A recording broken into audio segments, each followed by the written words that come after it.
Sydney Girls High School in the inner city at Surrey Hills is the latest school to go into lockdown after a positive test from a student that was reported there. And there was a HSC trial exam that was meant to go ahead, and that has now been postponed. So all students and staff there have been told to self-isolate, and some deep cleaning is going on at the school. Also, the Parramatta Courthouse, the local court there in Parramatta, was also going through a deep cleaning yesterday after a security guard tested positive, and anyone who was at that site, the Parramatta local court, last Tuesday and Wednesday, is urged to monitor for even the mildest of symptoms and come forward and get tested if they do arise. But the promising trend of low case numbers in New South Wales continues. We're still yet to get the Sunday figures coming through this morning, but 5 new cases in New South Wales, so still in those single figures in 24 hours up to 8 p.m. on Saturday.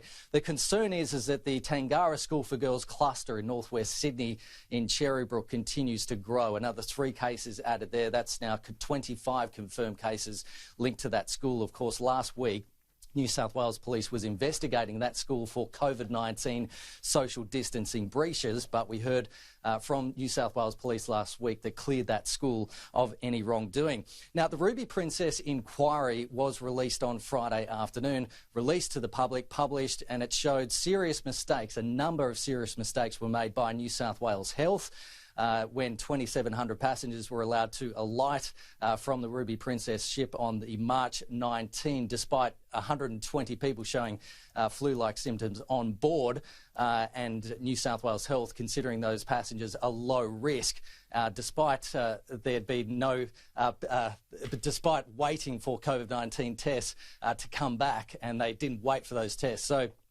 Brad Hazzard is expected to front the media this morning for the first time, and also the Premier said that she wanted to digest that report over the weekend and make comment today. So we are waiting for Health Minister Brad Hazzard to make those comments about that inquiry, and also the Premier this morning. Yeah.